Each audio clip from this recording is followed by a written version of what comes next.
오늘 마태복음 강의 20번째 시간입니다. 오늘은 도끼가 나무 뿌리에 라고 하는 제목으로 하나님의 말씀을 같이 나누겠습니다. 우리는 지난 2주 동안 세례 요한이 선포했던 회개의 메시지에 대해서 지금 배우고 있습니다. 그가 선포했던 회개의 메시지 중심은 바로 회개하라 천국이 가까이 왔느니라 하는 거였습니다. 천국이 가까이 왔다, 이 말은 바꿔 말하면 하늘의 문이 열렸다는 거예요. 그동안 너희들이 그렇게 들어가고 싶어 하던 그 하늘의 문이 열렸다. 어떻게? 예수님이 오셨기 때문에. 그동안 그렇게 기다리던 예수님이 오셨다. 오실 메시아를 기대했던 구약시대가 끝나고 400년의 침묵시대가 이제 막 끝났다는 거예요. 이제 세례 요한이 새로운 시대의 엘리야가 돼서 엘리야의 복장을 하고 나와서 지금 구약에서 기다리던 그 메시아가 드디어 오셨음을 선포하는 것입니다. 이제 너희가 하늘로 들어갈 수 있는 문이 열렸다는 거예요. 그런데 문제는 뭐예요? 회개하지 않으면 들어갈 수 없다는 거죠. 우리가 첫 주에 봤는데 회개가 무엇이었습니까? 회개는 내가 잘못했느냐 잘했느냐를 따지는 게 아니라고 했어요. 회개는 내가 뭘 잘못했지? 마치 대초 대조표를 만들듯이 내가 잘한 거 몇 가지, 잘못한 거 몇 가지를 놓고 이번 주는 잘한 게 더 많네? 그러니까 이번 주 잘했네? 이번 주는 잘못한 게 더 많아, 그러니까 회개해야지가 아니라고 했어요. 내가 회개할 제목을 꼽고 회개할 목록을 만드는 게 회개가 아니라, 회개란 무엇이었어요? 우리 삶의 방향을 바꾸는 거라고 그랬어요. 그러니까 우리는 삶의 방향은 그대로 가면서 내 욕심, 내 야망, 내 것 챙기는 걸 그대로 가면서 잘못한 것만 반성하고 그냥 여전히 가요. 그건 회개가 아니라고 했어요. 그래서 회개의 열매라고 하는 것도 뭐라고 그랬습니까? 회개의 열매도 행위가 아니라고 했죠. 행위가 내가 뭘 잘못했고 그러니까 뭘 잘해야 되겠고 후회하고 반성하는 게 아니라, 회개란 삶의 방향을 완전히 바꾸는 거다. 메타노이아라고 하는 말 자체가 나를 기쁘게 하는 삶에서 완전히 바꿔서 하나님을 기쁘시게 하는 삶으로 바꾸는 것이었어요. 그러니까 백날 회개해도 안 되는 이유가 뭡니까? 왜 맨날 우리가 똑같은 제목을 똑같이 회개하고 눈물을 흘리고 가슴을 치면서 회개하고 그 다음날 되면 또 똑같이 돌아가는 것입니까? 우리는 회개의 능이 없어요. 우리는 내가 하는 행동, 내가 잘못한 거 목록 만들고 그거 하나하나 체크하면서 회개한다고 해도 내일이 되면 또 잘못하고 또 잘못해요. 방법은 그게 아니에요. 회개란 방향 자체를 바꾸는 거예요. 지금 걸어가고 있는 내 욕심, 내 유익이란 이 길, 여러분 이게 충분할 것 같죠? 이게 굉장한 것 같죠? 아니에요. 그렇지 않아요. 세상이 주는 속임이에요. 네 뜻대로 살아, 네 기쁨대로 살아, 네 쾌락을 따라 살아 라고 하는 것은 세상이 주는 속임수예요. 그것은 진리가 아니에요. 물론 일리는 있겠죠. 그러나 일리 있다고 진리는 아니에요. 우리가 살아가야 하는 방법은, 우리가 걸어가야 할 길은 내 길이 아니에요. 그것은 내 뜻도 아니고 내 욕심도 아니에요. 우리 인생을 창조하신 분이 허락하신 하나님의 말씀이에요. 하나님이 자기를 열어 보여주신 계시의 말씀, 그리고 하나님께서 자기를 열어 우리에게 보여주신 예수 그리스도, 이 예수 그리스도와 계시의 말씀을 따라 살지 않는 한 우리는 다 하나님의 뜻에는 어긋나게 사는 것이고, 그것은 내 뜻대로 사는 것이고, 그것은 회개하지 않는 삶이에요. 여러분, 회개가 우리의 잘못한 목록을 체크하고 그것을 회개하는 것이 될 때 어떤 부작용이 있다고 했죠? 그것은요, 도리어 우리를 교만하게 만들고요, 우리를 자기 의에 빠지게 만들어요. 왜? 회개했으니까. 나는 회개했어요. 너 회개했어? 너 회개 안 했지? 난 회개했어. 점점 회개는요, 우리를 교만하게 만들어요. 게다가 회개는 어떤 영향도 있냐면, 하나님, 저 11조 안 한 거 회개했으니까 앞으로는 11조 할 거니까 저 제물 좀 많이 주세요. 하나님, 저 주일성수 안 한 거 회개했으니까 주일성수 잘할 테니까 이제 저에게 만병통치 모든 게 다 만사형통하게 해주세요. 우리는요, 회개하고 나서 뭘 구하느냐? 하나님께 더 나은 복을 내놓으라고 요구해요. 왜? 회개했으니까. 그러니까 이게 참 묘하죠. 모든 집회에서 회개가 선포되고 눈물을 흘리며 회개하는데 그 뒤로는 뭐가 나와요? 회개했으니까 하나님이 더 많이 부어주실 것이다 라고 하는 우리의 만족과 우리의 야망을 더욱더 증진시키는 메시지들이 나와요. 이게 문제라고 했어요. 회개는 그게 아니다. 회개는 내가 잘 먹고 잘 살기 위해서, 하나님께 얼르고 달래기 위해서 딜을 하는 것이 아니다. 회개는 거래가 아니다. 하나님, 내가 지금까지 살아온 날을 회개했으니까 이제 나를 용서해 주시고 더 큰 복을 허락하실 줄로 믿습니다 하는 것이 아니라고 했어요. 회개란 우리의 중심이 바뀌는 것이다. 지금까지 나에게 더 하나님 흔들고 때려 넣어 부어 주세요, 복 주세요, 내놔요, 당장 주세요 라고 했던 우리의 삶의 자세가 바뀌는 것이다. 하나님 어떻게 살아야 하나님을 기쁘시게 할 수 있을까요?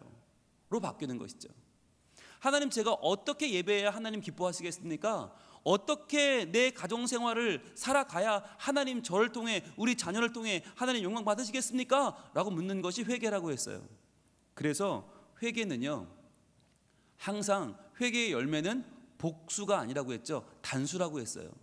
왜냐하면 회개는 이런저런 저런 걸 하면 뭐 11조하고 주일 성수하고 목회자에게 잘하고 뭐 서로 화목하고 뭐 직분 잘 감당하고 이렇게 하면 하나님이 뭔가를 잘해줄 것이다 라고 하는 목록 리스트가 아니기 때문에 복수가 아니라고 했죠. 회개 열매는 단수라고 했습니다. 단수다, 하나다. 그것은 뭐예요? 중심을 바꿔서 예수를 믿는 것이에요. 그래서 회개란 예수님을 믿는 것, 예수님을 따라 사는 것, 그것이 회개라고 했어요. 우리는 하나님을 믿으면서도 하나님의 뜻을 높이며 살아간다고 말을 하면서도 계속해서 우리 중심, 솔직히 말하면 나 중심의 신앙을 버리지 못해요. 내가 뭔가 노력하면 잘 될 것 같아요. 내가 예배 개근하면 천국이 가까워질 것 같고, 내가 주일 한번 빠지면 천국이 멀어지는 것 같이 보여요. 그건 철저히 내 중심이에요. 그렇지 않아요. 하나님의 나라는 내가 어떻게 하든 관계없이 점점 다가오고 있어요. 이제 눈앞에 와 있다는 거예요. 그 하나님 나라가 지금 눈앞에 있는데 왜 회개하지 않느냐고, 왜 아직도 너 중심을 버리지 못하고 왜 여직 너의 행위를 지금 돌아보고 있느냐고 말하는 것이에요. 그게 중요한 게 아니라는 거예요. 회개란 하나님 중심으로 돌아서는 것이다. 그것은 바꿔 말하면 예수를 믿는 것이다. 그러니까 이 당시에 회개란 세례받고 죄를 자복하고 나의 죄를 고백하고 회개하는 것은 예수를 믿는다는 것인데, 이 당시에 온 유대와 요단강가 사람들이 모두 나와서 회개하고 세례를 받았는데 어디 사람들만 모두 나오지 않았다고 그랬죠? 예루살렘 사람만.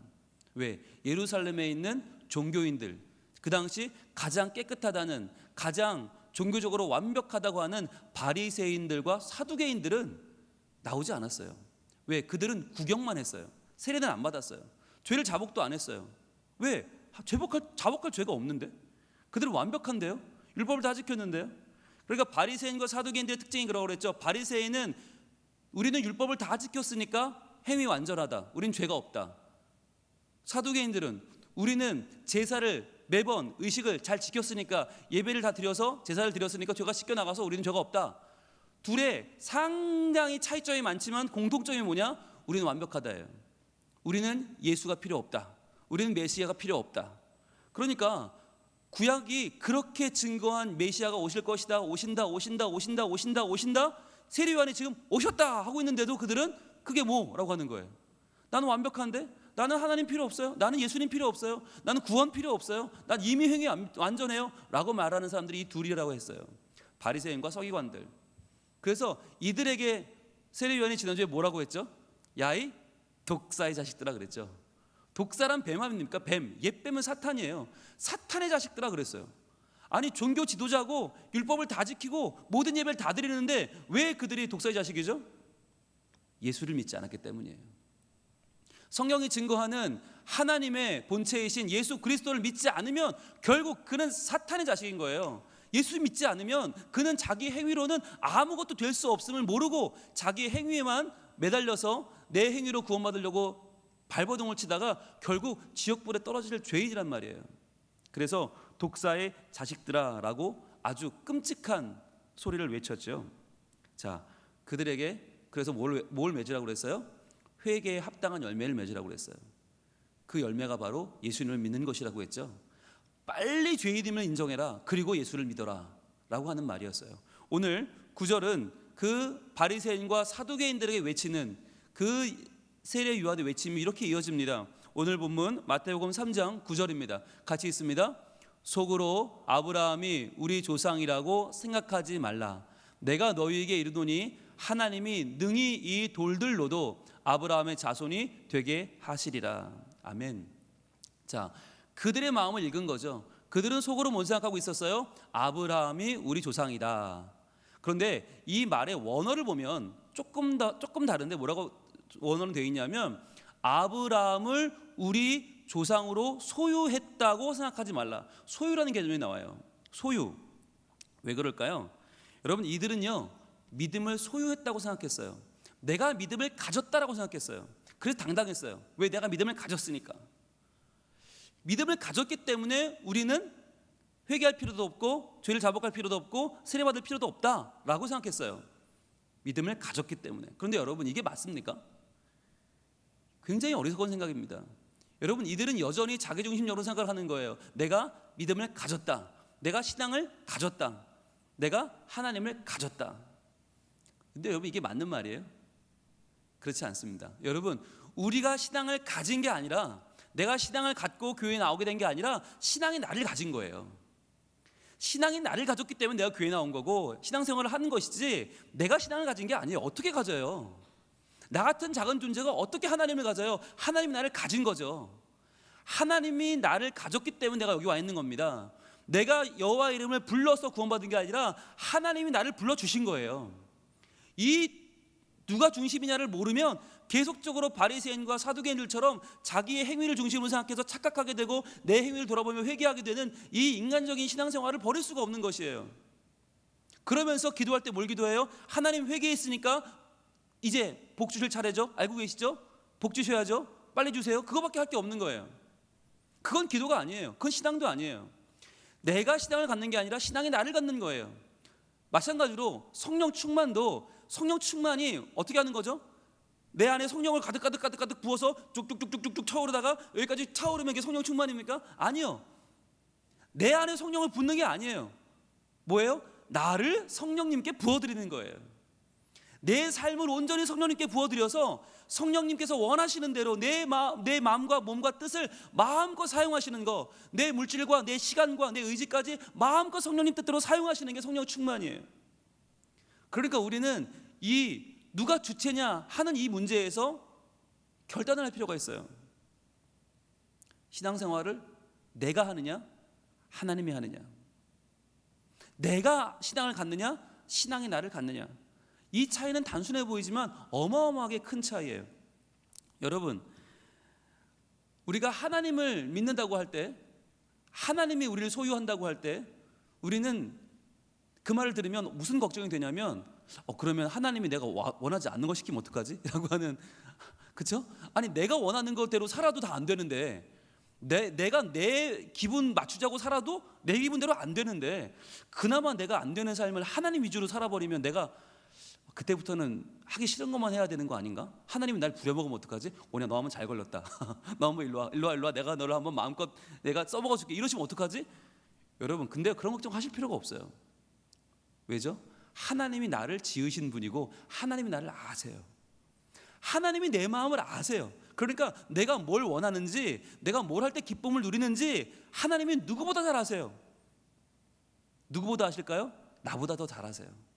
그러니까 내가 나를 위한답시고 하는 여러 가지 일들보다 내가 하나님께 나를 맡겨드렸을 때 하나님이 나를 통해서 하시는 그 일들이 훨씬 더 내게 유익한 거예요. 훨씬 더.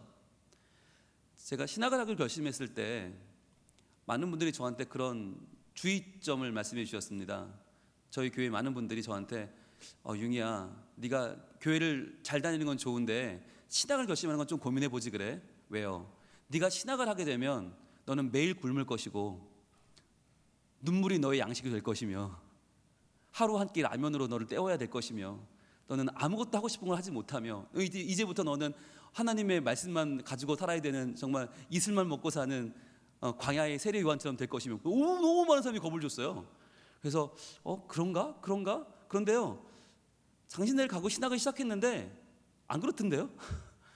매일매일 수업이 너무 즐겁고 매일매일 학교 다니는 게 너무 즐겁고, 물론 거기에는 제가 대학교 1학년 초기 3월 달에 여자친구를 만났기 때문이기도 하지만, 그 여자친구가 지금 살고 있기 때문이기도 하지만, 자, 그런데 그것 때문만은 아니었어요. 하나님의 말씀을 배우고 말씀대로 사는 게 너무 좋았어요.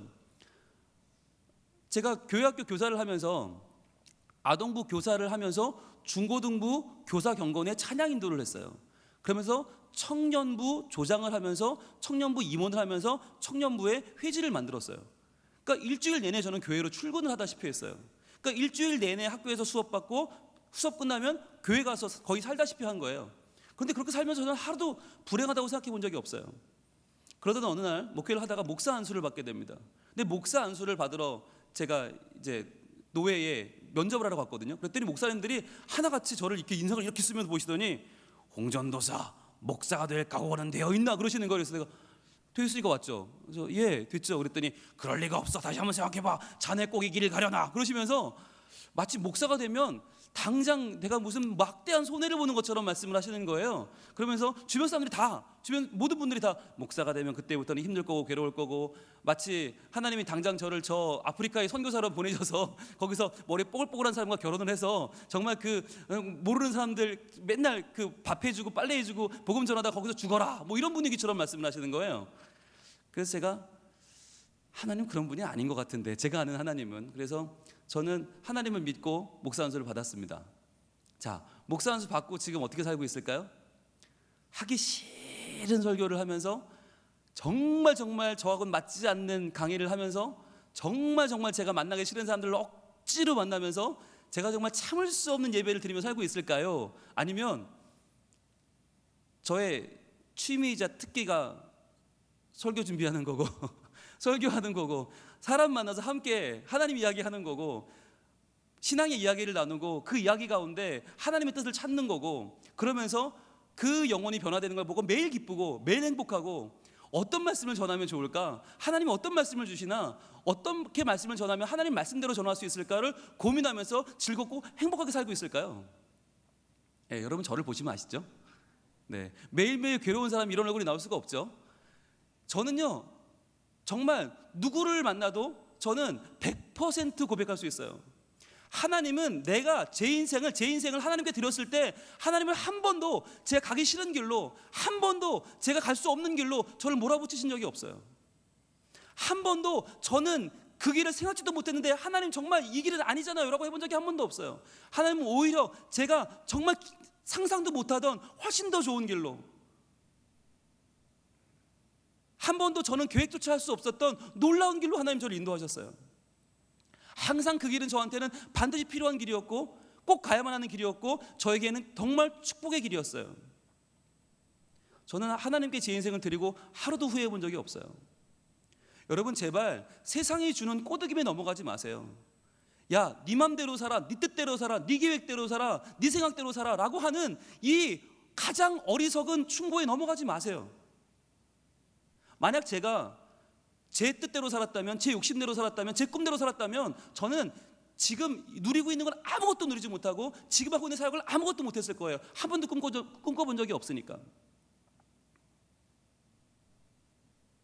저희 어린 시절 꿈은 정상적인 가정을 갖는 거였어요.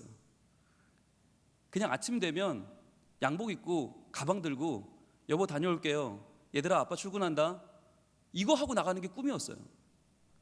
우리 집에 아내가 있고 자녀가 있으면 좋겠다. 나는 어딘지는 모르지만 아무도 출근만 하면 좋겠다. 그게 저의 꿈이었어요. 그 이상을 꿈꿀 수가 없었어요. 그게 저의 최고치였어요. 만약 저의 바람대로 됐으면 저는 아마 지금 하고 있는 사역은 정말 꿈도 못 꿨을 거예요. 이렇게 좋은 교회에서 이렇게 좋은 분들과 이렇게 좋은 하나님을 나누며 살고 있다는 거 저는 상상도 못했을 거예요. 하나님은 우리보다 크십니다. 하나님은 우리보다 지혜로우십니다.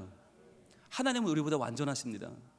그 하나님을 의심하지 마세요. 제발 나 따위가 하나님보다 나을 거라고 하는 그 어리석음을 빨리 버려야 돼요.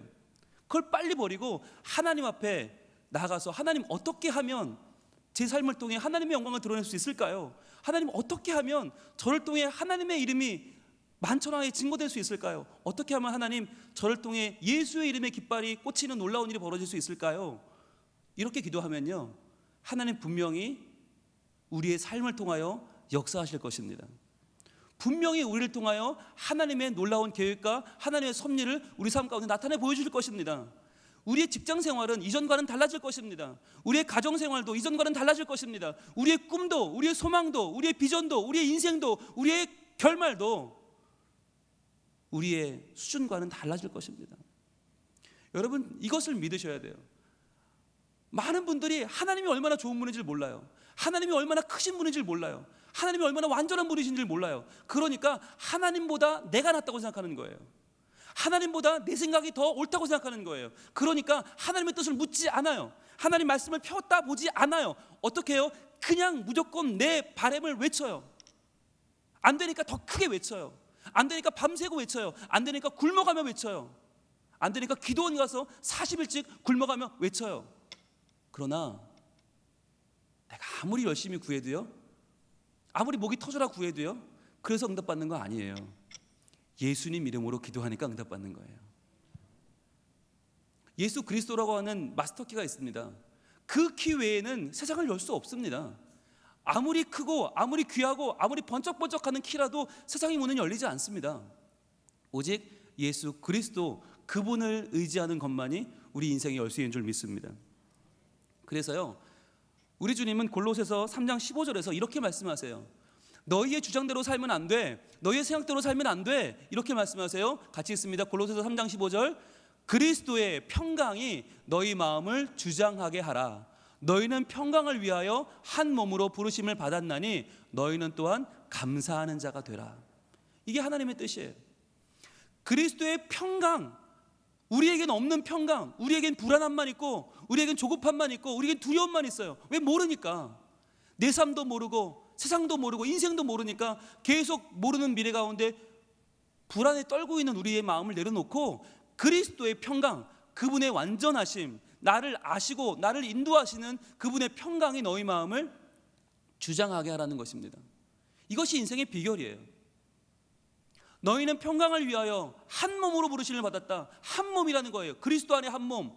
너희는 또한 감사하는 자가 되라. 그러니까 그리스도 안에 한 몸 된 것을 감사하며 살면 된다는 거예요. 각자 나는 달라 하면서 나는 다른 몸, 너도 다른 몸, 나는 이런 몸, 너는 저런 몸, 각자의 꿈을 꾸면서 각자의 욕심과 각자의 야망대로 살 것이 아니라 우리를 한 몸으로 부르시는 그리스도의 평강을 통해서 감사하는 자가 되라고 주님 말씀하는 것입니다. 그러면 그 바리새인과 사두개인들이 과연 무엇을 소유했다고 믿는 걸까요? 그들이 소유했다고 믿은 그 믿음의 근거는 무엇입니까? 바로 아브라함입니다. 아브라함. 우리가 아브라함의 자손이야 라고 하는 자존심으로, 자부심으로 그들이 살았다는 것이에요. 아브라함은 누가 봐도 믿음의 조상이죠. 그러니까 믿음의 조상인 아브라함의 후예라는 것을 주장하는 건 뭐냐면, 아브라함의 믿음이 우리를 구원할 것이다 라고 하는 거죠. 아브라함은 믿음의 조상, 우리는 그 자손, 그러니까 당연히 우리는 구원. 그런데 왜 회개를 하냐는 거예요. 그런데 왜 세례를 받냐는 거예요. 왜 죄를 자복하냐는 거예요. 아브라함이 있는데. 아브라함이 우리의 신앙의 뿌리다 라고 그들은 자존심을 외치고 있는 것입니다. 여러분, 아브라함이 왜 이들에게 그렇게 중요했냐면, 바리새인들은 아까 뭐라고 말씀드렸죠? 율법을 여긴다고 그랬죠. 우리 율법을 다 지켜. 바리새인들, 우리는 구별되었어, 율법을 지켜. 그런데 율법의 시작이 어디냐? 아브라함으로 본 거예요. 하나님이 아브라함을 부르셔서 그에게 약속을 주시죠. 그 약속이 바로 율법이라고 본 거예요. 그러니까 율법의 아비인 아브라함을 믿는 우리는 당연히 율법으로 완전해. 우린 괜찮아. 자, 사두개인들은요. 사두개인들은 다윗 시대의 사독 제사장의 후예라고 그랬죠. 제사장의 후예인 만큼 이들은 제사, 예전, 예법에 충실한 사람들이었어요. 그러니까 이 사람들이 바라보는 아브라함은 누구냐? 아브라함은 예배의 시초. 그렇지, 아브라함은 가는 데마다 단을 쌓았지. 그리고 아브라함은 모리아산에서 네 아들 이삭을 번제로 드리라는 말에도 순종할 정도로 예배의 사람이었어. 그러니까 그러한 아브라함이 우리 조상이니까 우리는 예배적으로 완전하고, 그러니까 우리는 회개할 필요가 없어 라고 믿은 거죠. 굉장히 논리적이죠. 그런데 이들이 놓친 게 있어요. 뭘 놓쳤냐면, 아브라함이 뭘로 구원받았나 라고 하는 거예요.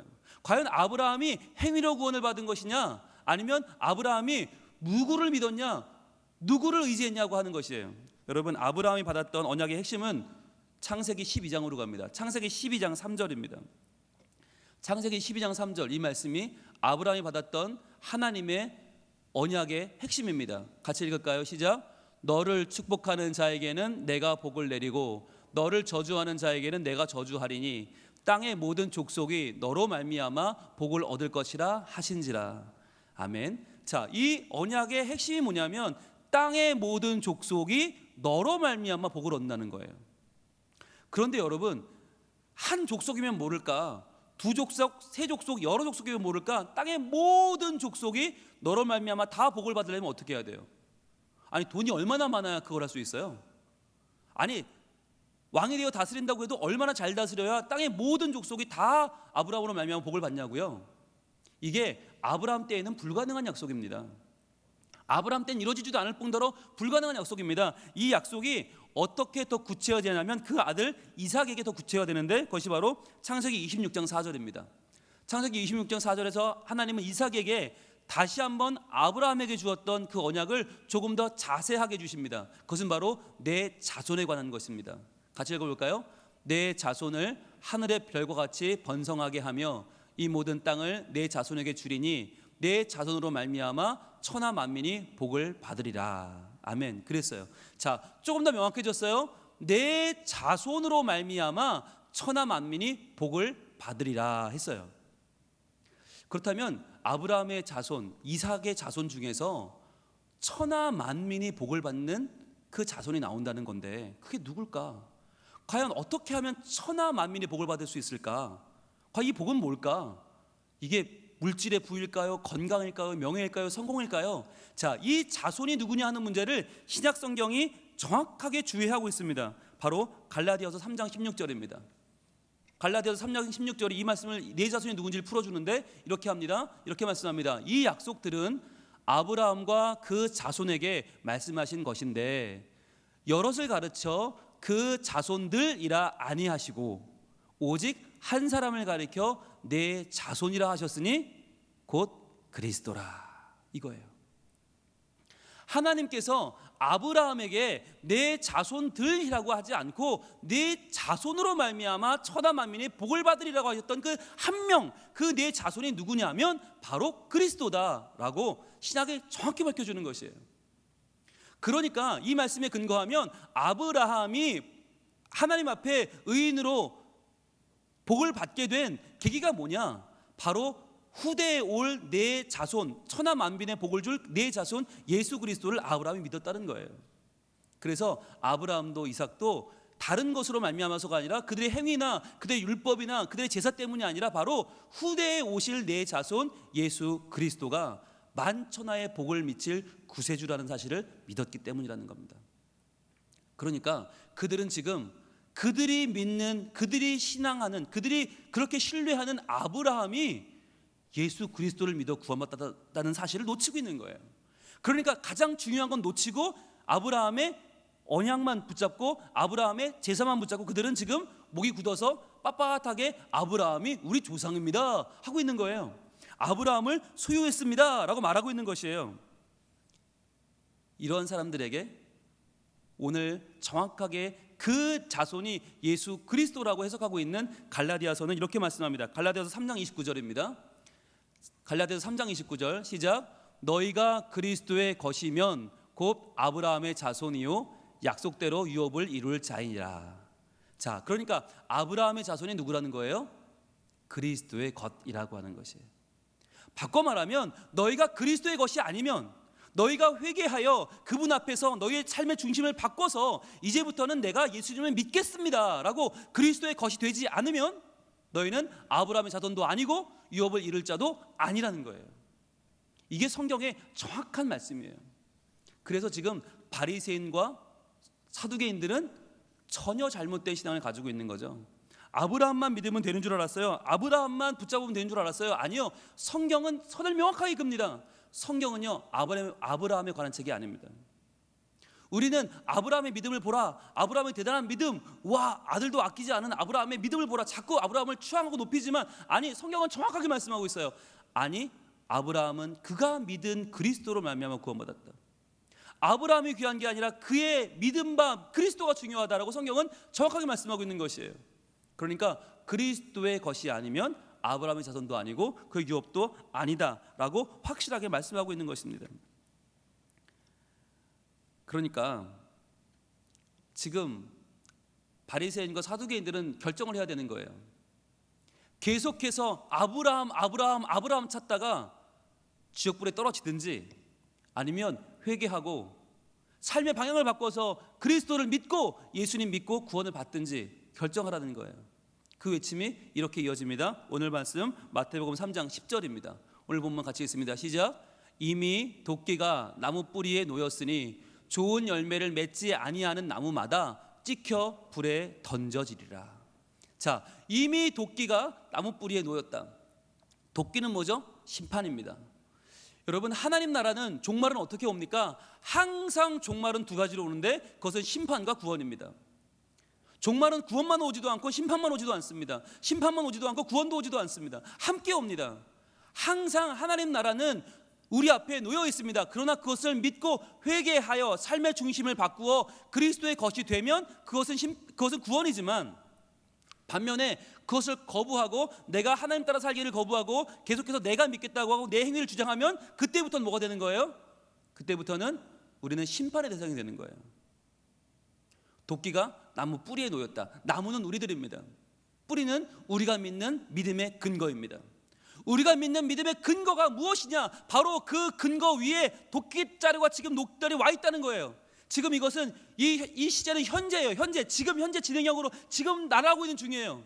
지금 이제 곧 우리 뿌리에 놓일 거예요. 이제 곧 때릴 거예요. 도끼가 찍힐 텐데, 만약에 그 뿌리가 예수 그리스도 오면 어떻게 해요? 그 도끼날이 부러져 나갈 것입니다. 그 심판은 우리 것이 아닙니다. 우리는 구원받을 거예요. 그러나 우리가 예수 그리스도를 우리 뿌리로 갖고 있지 못하면, 그것이 아브라함이든지 그것이 믿음 좋은 누구든지 성자든지 어거스틴이든지 누구든지 관계없이, 우리가 아무리 대단한 사람을 신뢰한다 하더라도, 우리 아버님이 예수를 잘 믿었으니까, 우리 교회 선대 목사님이, 선대 장로님이, 우리 교회 우리 집안에 누가 아무리 하나님을 잘 믿었다 하더라도 그를 우리 뿌리로 삼고 있는 한 하나님의 도끼는 그 뿌리를 날려버릴 것입니다. 왜요? 아브라함도 찍어버릴 거니까. 이 마태복음은 유대인들에게 전해진 복음서입니다. 유대인들에게 아브라함은 신적인 존재입니다. 그 아브라함도 찍힐 것이다. 도끼가 지금 그 나무 뿌리에 닿아 있다는 거예요. 이제 곧 찍힌다. 아브라함 같이 찍혀버릴 거냐? 인생을 의지할 것이냐? 너의 믿음, 너의 생각을 의지할 거냐? 아니면 그 뿌리에 자리한 너의 신앙의 근거를 예수 그리스도로 바꿀 것이냐? 그분을 너희 뿌리로 삼을 것이냐? 선택하라는 것입니다. 여러분, 뿌리가 나쁘면요, 좋은 열매를 맺을 수가 없습니다. 좋은 열매를 맺지 아니하는 나무마다 찍혀 불에 던져오리라. 어떻게 좋은 열매 맺어요? 여기서 열매가 뭐예요? 열매가 우리 행위입니까? 아니면 중심을 바꾸는 것입니까? 이제 우리는 알고 있죠. 중심을 바꾸는 거예요. 왜? 여기 나온 열매도 단수예요. 복수 아니에요. 이런저런 예배 잘 드리고 뭐 어떻게 11조 잘하고 뭐 어떻게 봉사 잘하고 목사님 잘 섬기고 이런 여러 가지 행위의 목록이 아니라, 여기 나온 것도 단수예요. 좋은 열매, 마음의 변화예요. 중심의 변화, 그리스도를 의지하는 것, 그 좋은 열매를 맺지 않으면 찍혀 불에 던진다는 것입니다. 무서운 말씀입니다. 여러분, 지금 우리는 결정해야 됩니다. 우리의 뿌리가 누구인가요? 우리는 누구를 믿고 있나요? 여러분, 참 아이러니하게도 이 시대에 우리가 믿는 삶의 뿌리는, 믿음의 뿌리는 아브라함이 아닙니다. 차라리 바리새인들이나 사두개인들처럼 아브라함이 우리 조상이라고 말하는 사람들은 순진한 사람들이에요. 지금 우리는 뭐예요? 우리 신앙의 뿌리는 뭐예요? 많은 분들은 돈이에요. 내가 헌금을 많이 하니까 우리 목사님 날 좋아하겠지. 내가 헌금을 많이 하니까 나는 우리 교회 최대 주주야. 내가 헌금 많이 하니까 사람들 난 무시 못해. 난 우리 교회 차지하는 지분이 커. 많은 경우에 우리 신앙의 뿌리는 누굽니까? 내 가족이에요. 우리 집안 사람들이 우리 교회에 많아. 그러니까 아무도 날 무시 못해. 우리 집안이 안 찍어주면 아무도 안수입사 못해. 아무도 권사 못해. 아무도 장로 못해. 그러니까 우리 집안 사람들은 무시 못해. 너무나 많은 경우에 머릿수가 우리의 신앙의 근거가 되고 있어요. 그리고 또 어떤 것이 우리 신앙의 근거가 되고 있죠? 나는 10년 믿었으니까, 나는 20년 믿었으니까, 여기는 내 자리, 아무도 터치 못해. 돈 터치. 이 자리는 내 자리. 얼마나 많이 우리는 그것을 우리의 의로 삼고 있습니까? 우리의 신앙의 뿌리는 무엇입니까? 여러분, 예배 참석을 아무리 잘해도 그것은 우리의 의가 아니에요. 예배를 나와서 앉아있을 수 있도록 우리의 건강을 주시고 믿음을 주시고 우리의 상황을 인도해 주시는 하나님을 찬양해야 될 일이지, 내가 새벽기도를 잘 나오니까, 내가 예배를 잘 나오고 주일 예배 잘 나오고 오후 예배 잘 나오고 뭐 부흥회 받아서 제가 예배를 드리니까 아니요. 여러분, 시당의 뿔을 잘 선택하시길 바랍니다. 예수 그리스도가 아닌 그 어떤 것이라도 찍혀 불에 던지게 될 것입니다. 우리는요, 아버지가 누구라고 그러면 되게 얼어요. 아버지가 무슨 순교자 누구, 그 유명한 사랑의 원자탄 누구, 일사가고 누구, 그러면 그 아들이나 후손을 바라보는 눈이 바뀌어요. 우와 대단하겠다, 우와 훌륭하겠다. 과연 그럴까요? 중요한 건 뭐예요? 그분의 믿음이에요. 그분의 삶이에요. 그분이 지금 예수 그리스도를 내 구주로 확실하게 모시고, 내가 예배를 잘 드리든 못 드리든, 헌금을 많이 하든 못 하든, 내가 직분이 뭐든 관계없이 내가 정말 지금 이 순간 예수님으로 말미암아 숨을 쉬고, 예수님의 사랑이 나를 숨쉬게 하고, 예수님의 사랑이 아니면 나는 숨이 막혀 죽을 것 같고, 이 세상에 돈과 명예와 성공과 그 어떤 것도 나를 만족시킬 수 없고, 오직 주님만이 나를 하나님 안에 살게 한다는 이 고백이 없으면요, 사실 우린 찍힐 거예요. 그런데 그걸 모르고 고개를 들고 하나님 저 좀 보세요, 저 대단하죠, 저 이쁘죠, 저 굉장하죠, 근데 사람들이 알아주질 않네요. 이런 못난 사람들을 봤나? 이러고 살고 있는 우리의 모습을 지금 하나님은 세례 요한의 말씀을 통해서 정확하게 보여주고 계신 것입니다. 주 사랑이 나를 숨쉬게 합니다. 그 은혜가 아니면 우리 살 수 없어요. 그 사랑이 아니면 우리는 아무것도 할 수 없어요. 이 순간 우리가 고백하길 원합니다. 주님만이 내 아픔 아시고, 주님만이 내 삶을 아시고, 주님만이 내 믿음을 아십니다. 여러분, 다른 사람이 나를 누구라고 하든 뭐라고 하든 신경 쓰지 마세요. 아니, 저 사람은 자기 아까이면 할 것이지 지금 교회 나올 때야? 지금 저 사람 나와서 지금 예배 드릴 때야? 지금 자기 코가 석자인데? 지금 저 사람이 나 같으면 그렇게 기도했으면 벌써 응답 받았겠다. 아니, 그렇게 응답을 못 받고 무슨 교회를 나와? 무슨 기도를 해? 야, 이렇게 생각하는 사람은 없습니까? 아무리 믿어도 왜 우리 변화가 없죠? 정말 우리 중심이 하나님 편에 서 있습니까? 여러분, 주 사랑이 아니면 숨 쉴 수 없습니까? 숨이 막힙니까? 아니요, 우리 너무 숨 잘 쉬어요. 돈으로 숨 쉬고, 명예로 숨 쉬고, 성공으로 숨 쉬고, 건강으로 숨 쉬어요. 체면으로 숨 다 쉬어요. 우리는 생색으로 숨 쉬고 있지 않습니까? 이 시간 고백합시다. 오직 주 사랑만 나를 숨쉬게 하시는 하나님의 은혜임을 고백합시다.